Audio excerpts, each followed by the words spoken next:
we'll be looking at a challenge that is frequently faced when attempting to perform data consolidation, and how an aspect of data quality, namely parsing and standardization, can be used to address that challenge.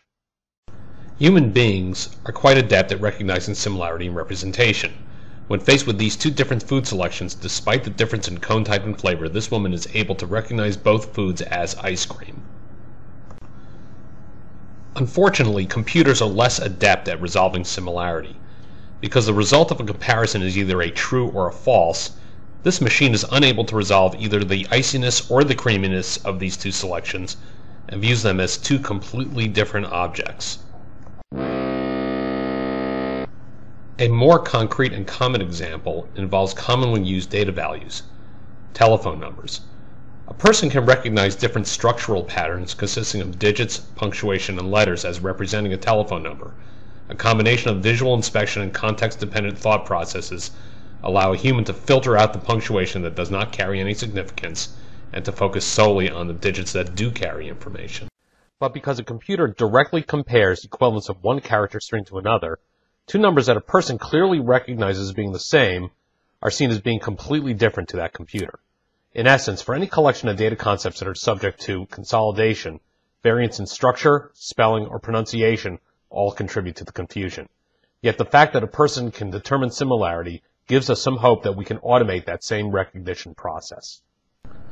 Basically, if we can determine the conceptual steps the person takes to judging similarity, then perhaps we can figure out ways that a computer can apply the same types of rules. Let's go back to our example of telephone numbers. Here, there are three common components to the structure: an area code, an exchange, and a line number. Our first consideration involves the difference between structure and content. When we look at commonly used data concepts such as a name or a phone number or an address, we see that the same bits of information can be captured in a variety of structures.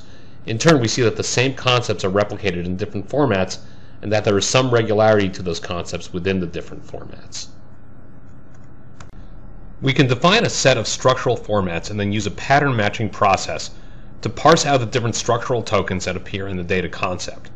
A parsing engine will strip out the unneeded punctuation and then use those patterns to recognize the tokens and pull them out of the character stream. Those parts can then be reordered into a canonical representation. In other words, they can be standardized.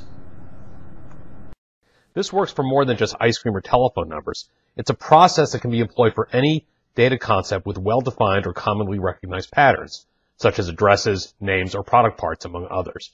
Parsing and standardizing data values reduces the variance and complexity of different representations of the same things and is a necessity for any data integration, data consolidation, data quality, or master data management program. This is David Loshin from Knowledge Integrity. Thanks for watching.